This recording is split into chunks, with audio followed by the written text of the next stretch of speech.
قدیم بغداد اپنی خوبصورتی، علم، تجارت اور شاندار بازاروں کی وجہ سے پوری دنیا میں مشہور تھا۔ دور دور سے قافلے وہاں آتے، قیمتی کپڑے، خوشبوئیں، مسالے اور جواہرات فروخت ہوتے۔ شہر کے درمیان ایک عظیم بازار تھا جہاں ہر وقت لوگوں کا ہجوم رہتا۔ اسی بازار میں ایک تاجر رہتا تھا جس کا نام عبد الرحمن تھا۔ عبد الرحمن کپڑے کا تاجر تھا۔ لوگ اس کی ایمانداری کی مثال دیتے تھے۔ وہ ہمیشہ سچ بولتا اور کسی غریب کو خالی ہاتھ واپس نہ بھیجتا۔ مگر وقت ہمیشہ ایک جیسا نہیں رہتا۔ کچھ سال پہلے عبد الرحمن بہت امیر تھا، مگر مسلسل نقصان اور ایک بڑے تجارتی جہاز کے ڈوب جانے کی وجہ سے اس کی دولت کم ہوتی گئی۔ اب اس کی دکان چھوٹی رہ گئی تھی، لیکن اس کا ایمان اور اچھا اخلاق ویسا ہی تھا۔ اس کی بیوی فاطمہ بہت نیک عورت تھی۔ وہ ہمیشہ اپنے شوہر کو صبر کی ہمت دی۔ ایک رات فاطمہ نے کہا، عبد الرحمن، اللہ اپنے نیک بندوں کو کبھی تنہا نہیں چھوڑتا۔ مشکل وقت بھی آزمائش ہوتا ہے۔ عبد الرحمن نے ہلکی مسکراہٹ کے ساتھ جواب دیا، میں جانتا ہوں فاطمہ، مگر بچوں کی فکر ہوتی ہے۔ ان کے 3 بچے تھے، بڑا بیٹا حمزہ، درمیانی بیٹی مریم اور سب سے چھوٹا بیٹا علی۔ گھر کا خرچ مشکل سے چل رہا تھا۔ اگلی صبح عبد الرحمن فجر کی نماز کے بعد بازار کی طرف روانہ ہوا۔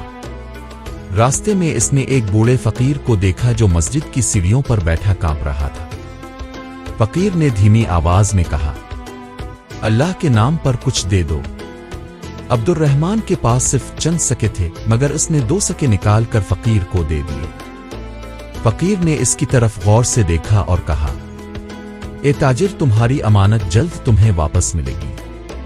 عبد الرحمن حیران ہوا، مگر کچھ کہے بغیر آگے بڑھ گیا۔ اسی دن بازار میں ایک عجیب واقعہ پیش آیا۔ دوپہر کے وقت ایک اجنبی شخص عبد الرحمن کی دکان پر آیا۔ اس نے لمبا سیاہ جبہ پہنا ہوا تھا اور اس کی داڑھی سفید تھی۔ اس نے کہا، کیا تم عبد الرحمن ہو؟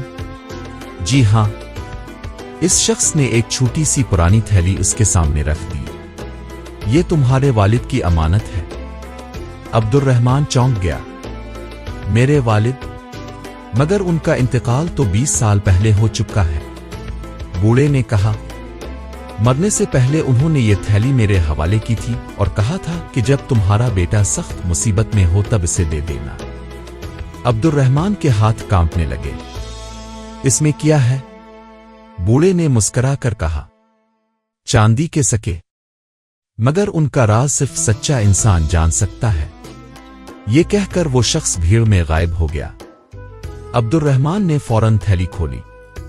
اندر واقعی چاندی کے 10 سکے تھے، مگر وہ عام سکوں جیسے نہیں تھے۔ ہر سکے پر عجیب نشانات بنے ہوئے تھے۔ وہ حیرت سے انہیں دیکھتا رہا۔ رات کو اس نے فاطمہ کو سب کچھ بتایا۔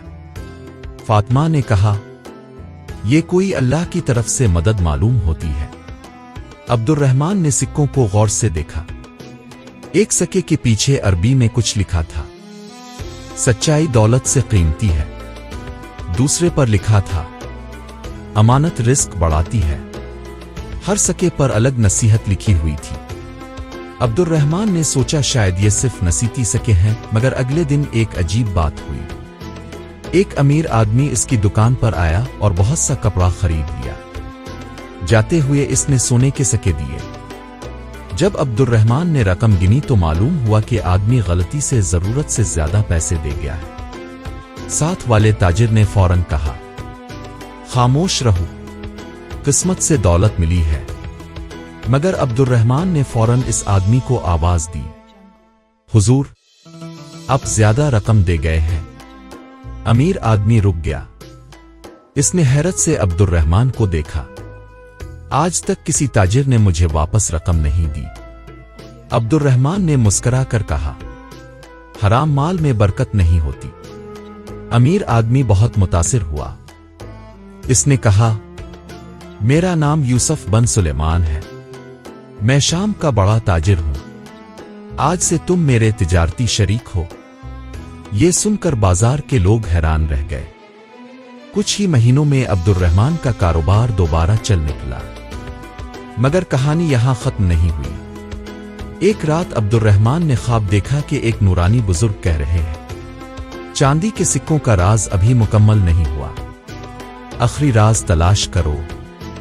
صبح وہ پریشان اٹھا، اس نے دوبارہ سکوں کو دیکھا، ایک سکے کے اندر باریک لکیر نظر آئی، جب اسے دبایا تو سکے کے 2 حصے ہو گئے، اندر ایک چھوٹا سا کاغذ تھا، اس پر لکھا تھا اصل خزانہ دولت نہیں نیک نامی ہے، ساتھ ایک نقشہ بھی بنا تھا، نقشہ بغداد کے پرانے قبرستان کی طرف اشارہ کر رہا تھا۔ عبد الرحمن حیران رہ گیا، رات کے وقت وہ حمزہ کو ساتھ لے کر وہاں پہنچا، کافی تلاش کے بعد انہیں ایک پرانی قبر کے پاس نشان ملا، انہوں نے زمین کھودی تو ایک لکڑی کا صندوق نکلا، صندوق کھولنے پر اس میں چاندی کے بے شمار سکے سونے کے زیورات اور ایک خط موجود تھا، خط عبد الرحمن کے والد کا تھا، بیٹے اگر تم یہ خزانہ پا چکے ہو تو اس کا مطلب ہے کہ تم نے ایمانداری کا امتحان پاس کر لیا ہے، یاد رکھو دولت صرف اس شخص کے لیے نعمت ہے جو اللہ سے ڈرتا ہو، اس خزانے کا ایک حصہ غریبوں کے لیے ہے۔ عبد الرحمن کی آنکھوں سے آنسو بہنے لگے، وہ بولا ابو اپنے مرنے کے بعد بھی میری تربیت کی۔ اگلے دن اس نے خزانے کا بڑا حصہ یتیموں بیوہ اور مسافروں میں تقسیم کر دیا، شہر میں اس کی سخاوت کی خبریں پھیل گئیں، مگر ہر کوئی خوش نہیں تھا۔ بازار میں ایک لالچی تاجر بھی تھا جس کا نام قاسم تھا، وہ عبد الرحمن سے حسد کرتا تھا۔ قاسم نے اپنے آدمیوں سے کہا مجھے معلوم کرنا ہے یہ دولت کہاں سے آئی۔ اس نے جاسوسی کروائی اور جلد ہی اسے چاندی کے سکوں کا راز معلوم ہو گیا۔ ایک رات وہ چپکے سے عبد الرحمن کے گھر میں داخل ہوا اور باقی سکے چرا لیے۔ صبح عبد الرحمن نے دیکھا کہ سکے غائب ہیں، حمزہ غصے میں بولا ابا ہمیں سپاہیوں کو بلانا چاہیے، مگر عبد الرحمن نے سکون سے کہا جو اللہ نے دیا وہ واپس بھی لے سکتا ہے۔ ادھر قاسم اپنے گھر میں سکوں کو دیکھ کر خوش ہو رہا تھا، اس نے ایک سکہ توڑا مگر اندر سے صرف خاک نکلی، اس نے دوسرا توڑا، اس میں بھی کچھ نہ تھا، وہ پاگلوں کی طرح تمام سکے توڑنے لگا مگر ہر سکے میں صرف مٹی تھی۔ اچانک اسے ایک آواز سنائی دی، حرام نیت والے کے لیے خزانہ مٹی بن جاتا ہے۔ قاسم خوف سے کانپنے لگا، اسی رات اس کے گودام میں آگ لگ گئی، اس کا سارا مال جل گیا۔ اگلی صبح وہ روتا ہوا عبد الرحمن کے پاس آیا، مجھے معاف کر دو، میں نے تمہارے سکے چرائے تھے۔ عبد الرحمن نے کہا اگر اللہ معاف کر سکتا ہے تو ہم کیوں نہیں؟ قاسم حیران رہ گیا، تم مجھے سزا نہیں دو گے؟ نہیں، مگر وعدہ کرو آئندہ کبھی حرام راستہ اختیار نہیں کرو گے۔ قاسم رونے لگا، میں وعدہ کرتا ہوں۔ اس دن کے بعد قاسم بھی بدل گیا۔ سال گزرتے گئے، عبد الرحمن بغداد کے سب سے عزت دار تاجروں میں شمار ہونے لگا، لوگ اس کے پاس تجارت سیکھنے آتے، وہ ہمیشہ نوجوانوں سے کہتا رزق صرف محنت سے نہیں نیت سے بھی ملتا ہے۔ ایک دن حمزہ نے پوچھا ابا کیا واقعی ان سکوں میں جادو تھا؟